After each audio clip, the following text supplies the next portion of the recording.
नमस्कार, soul tell में आप सबका स्वागत है। सूर्य अपनी नीच तत्व राशि तुला से वृश्चिक में यानी अपनी मित्र राशि में प्रवेश करने वाला है।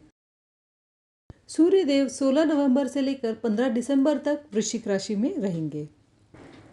सूर्य जब अपनी नीच तत्व राशि तुला में था तब बहुत सारे लोगों को परेशानियों का सामना करना पड़ा होगा, जैसे कि कुछ लोगों को फाइनेंशियल लॉसेस बेयर करने पड़े होंगे, कुछ लोगों की तबीयत में कुछ खराबी आई होगी, या कुछ लोगों को कौटुंबिक वाद विवाद से गुजरना पड़ा होगा। लेकिन अब जब सूर्य देव गोचर करने वाले हैं अपनी मित्र राशि यानी वृश्चिक में, तब आपको बहुत सारे लोगों को एक राहत की सांस मिल सकती है। सूर्य देव का ये गोचर 12 राशियों पर कैसे परिणाम करेगा, इसकी जानकारी हम लेंगे। मेष या एरिस के लिए सूर्य का ये गोचर आपके अष्टम भाव में होगा। सूर्य अपनी नीच राशि यानी तुला से वो अपनी मित्र राशि में गोचर करेगा। इस दौरान आपके करियर में वृद्धि होगी। अगर आप कुछ डिलेस का सामना कर रहे थे तो उसमें अभी गति आएगी, और यदि आप बिजनेस रिलेटेड कोई प्रॉब्लम फेस कर रहे थे तो उसका भी कुछ ना कुछ आपको हल मिलेगा। अगर आप पार्टनरशिप बिजनेस में इन्वॉल्व है तो अगर उससे रिलेटेड कोई प्रॉब्लम्स या उलझनों का सामना अगर आपको करना पड़ा होगा तो वो भी सुलझने शुरू हो जाएंगे। सूर्य का ये गोचर गवर्नमेंट रिलेटेड जॉब्स में अगर आप इन्वॉल्व है तो ये पीरियड आपके लिए काफ़ी फायदेमंद रहने वाला है। आप में से कुछ लोगों को लंबी दूरी की यात्रा पर भी जाना पड़ सकता है। सूर्य आपका 5th लॉर्ड है और सूर्य जब 8th हाउस में जाता है तब अनएक्सपेक्टेड इवेंट्स देता है। तो ये इवेंट्स आपके बच्चों से रिलेटेड भी हो सकते हैं। आपके बच्चे आक्रामक हो सकते हैं, आपका ना सुने तो आपको उन्हें प्यार से ही हैंडल करना होगा। और इस दौरान आपको कोई भी रिस्की इन्वेस्टमेंट्स नहीं करने हैं, क्योंकि शनि भी अभी मार्गी हुए हैं और शनि की दशम दृष्टि सूर्य पर है। वर्क प्लेस पे आपको आपके कलीग से वाद विवाद से बचना होगा, वरना बिना वजह आप किसी परेशानी का सामना कर सकते हैं। स्टूडेंट्स के लिए भी ये पीरियड थोड़ा डिफ़िकल्ट रहने वाला है। उनको फोकस में या कंसंट्रेशन में थोड़ा सा प्रॉब्लम आ सकता है। तो स्टूडेंट्स ने अपने प्रयास जारी रखने चाहिए, अपने एफर्ट्स बढ़ाने चाहिए, ताकि वो अपने जो भी एम्स है, गोल्स है, उस तक पहुँच पाए। और लव लाइफ की अगर बात करें तो लव लाइफ में आपको आपके पार्टनर से अनबन से बचना होगा, वरना बात का बतंगड़ बनने में देर नहीं लगेगी। अष्टम स्थान में सूर्य बुध के साथ है। अगर आपका काम ट्रेडिंग या कम्युनिकेशन से रिलेटेड है तो आपको फ़ायदा हो सकता है। सूर्य का ये गोचर आपके करियर के लिए काफ़ी फायदेमंद रहने वाला है। धन्यवाद। वृषभ या टॉरस के लिए सूर्य का गोचर आपके सप्तम स्थान में होगा। अगर आपका कोई पैतृक संपत्ति से रिलेटेड कोई कोर्ट केस चल रहा है तो वो सुलझ जाएगा। घर या प्रॉपर्टी से रिलेटेड जो भी वाद विवाद है वो मिट सकते हैं। 16 नवंबर से 15 दिसंबर तक इस दौरान आपको लोन लेने से बचना होगा, वरना लिया हुआ पैसा आप रीपे नहीं कर पाओगे। अगर आपका पार्टनरशिप बिजनेस है तो उसमें चीज़ें अच्छी होंगी।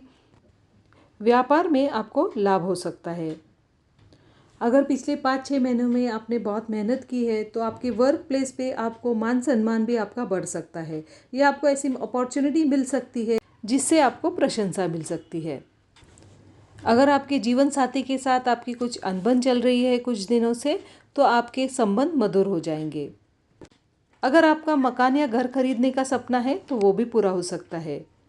अगर आप बहुत दिन से नौकरी की तलाश में हैं तो आपको वो मिल सकती है, और अगर आपका प्रमोशन रुका हुआ है तो वो भी आपको मिलने के चांसेस बनते हैं। धन्यवाद। मिथुन या जेमिनी के लिए सूर्य का ये गोचर आपके 6th हाउस में होगा। अगर आप मेडिकल या लॉ फील्ड से जुड़ा कुछ काम कर रहे हैं तो 16 नवंबर से 15 दिसंबर तक का समय आपके लिए अच्छा है। इस दौरान आपको आपके भाई बहनों से वाद विवाद टालने की ज़रूरत है। आप अगर MNCs में काम कर रहे हैं तो उसमें रुकावटें आ सकती है। अगर आपका इंपोर्ट एक्सपोर्ट से जुड़ा कुछ बिजनेस है या उससे रिलेटेड कुछ काम कर रहे हैं तो उसमें भी आपको दिक्कतें आ सकती है। अगर आप PR या वीज़ा के लिए प्रयत्न कर रहे हैं तो उसमें भी देरी हो सकती है। लव लाइफ की अगर हम बात करें, अगर आप जीवन साथी की तलाश में हैं तो आपको वो मिल सकता है। कामकाजी जीवन की बात करें तो आपको आपके कलीग से सामंजस्य बनाए रखना होगा। आपको बिना वजह किसी भी वाद विवाद में उनसे उलझने से बचना होगा। धन्यवाद। कर्क या कैंसर के लिए सूर्य का ये गोचर आपके 5th हाउस में होगा। आप अगर विद्यार्थी है और आपको पढ़ाई में कुछ दिक्कतें आ रही थी तो आपको अभी राहत मिल सकती है। अगर आपने पहले से ही कुछ इन्वेस्टमेंट्स कर रखे होंगे तो आपको अभी लाभ मिल सकता है। अगर आप शेयर, स्टॉक्स या कॉइन्स में डील करते हैं तो उससे भी आपको अच्छे रिटर्न्स मिलने के चांसेस बनते हैं। आपके फाइनेंसेस अच्छे रहने वाले हैं। आपकी लव लाइफ में आपको थोड़ी बहुत दिक्कतों का सामना करना पड़ सकता है, लेकिन ओवरऑल देखा गया तो आपको, अगर आप नई नौकरी की तलाश कर रहे हैं तो उसके मिलने के भी चांसेस बनते हैं। और अगर आप प्रोडक्ट डेवलपमेंट में हो तो आपकी मेहनत को सराहा जाएगा और उससे भी आपको लाभ होगा। धन्यवाद। सिंह या लियो के लिए सूर्य का ये गोचर आपके 4th हाउस में होगा। सूर्य आपका लग्नेश है और सूर्य अपनी डेबिलिटेशन से निकलकर अपनी मित्र राशि यानी वृश्चिक में प्रवेश कर रहा है। आपके रुके हुए काम बनने लगेंगे। नौकरी में अगर कोई परेशानी चल रही थी तो मामले अब सुलझने शुरू हो जाएंगे। नई नौकरी तलाश करने वाले लोगों के लिए नौकरी मिल सकती है।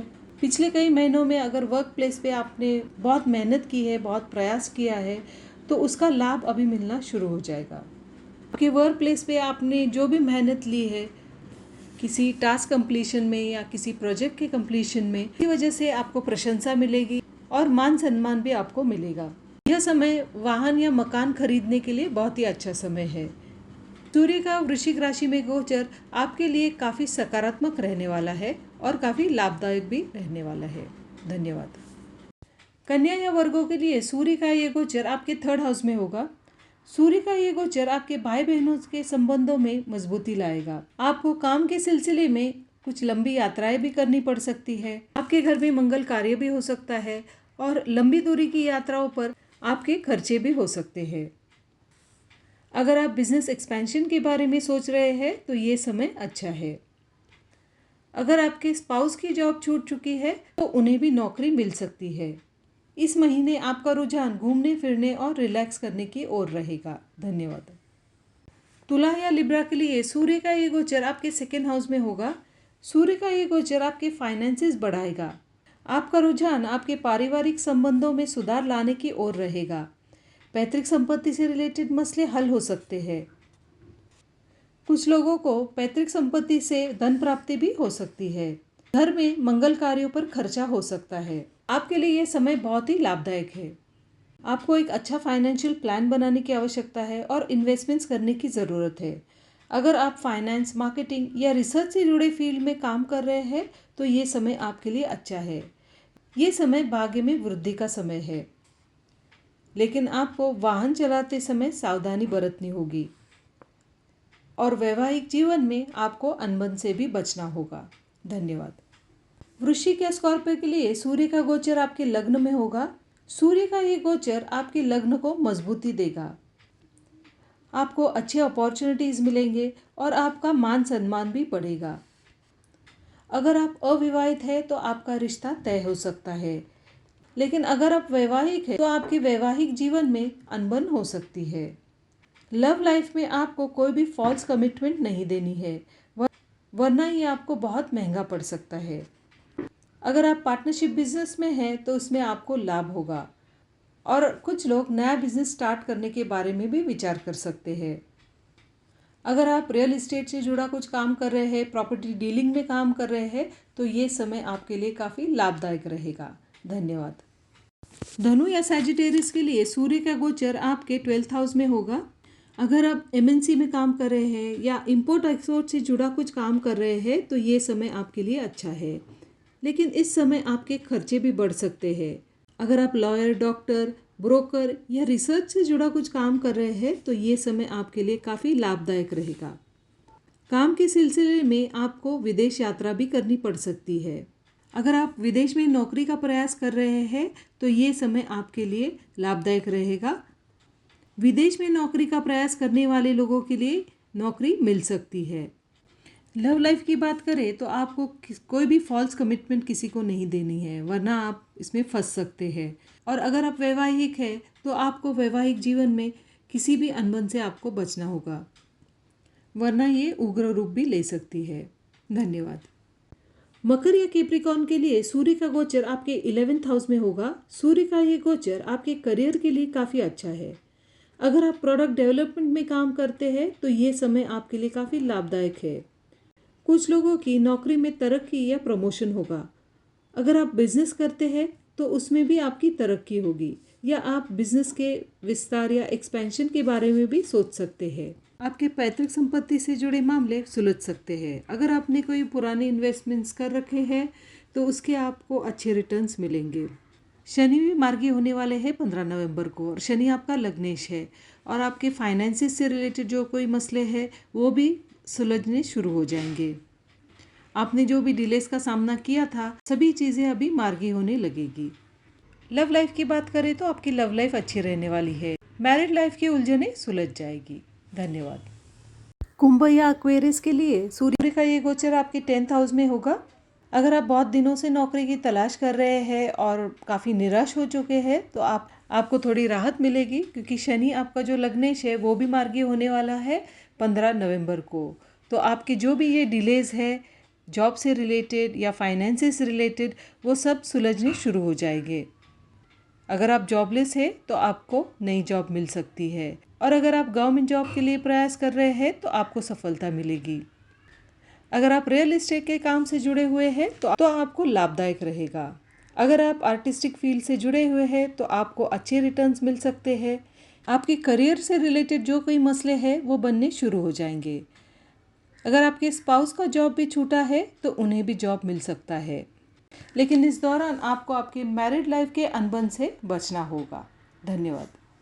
मीन या पाइसेस के लिए सूर्य का ये गोचर आपके 9वें भाव में होने वाला है। सूर्य का ये गोचर आपके वर्क प्लेस पे आपको नई अपॉर्चुनिटी देगा, जो आपके लिए बहुत ही लाभदायक सिद्ध होगा। आपकी लंबी दूरी की यात्रा भी हो सकती है। आपकी धन में वृद्धि होगी। आपका रुका हुआ प्रमोशन भी आपको मिल सकता है।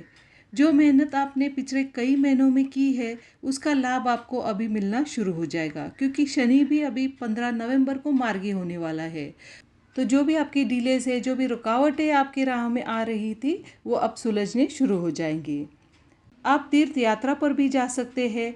आपके वर्क प्लेस पे नई जिम्मेदारियां आपको मिलेगी, लेकिन आप ज़्यादा मेहनती बनोगे और सभी कार्य आप पूर्ण करोगे। आपके फैमिली का सपोर्ट भी आपको रहेगा और भाग्य भी आपका साथ देगा। धन्यवाद।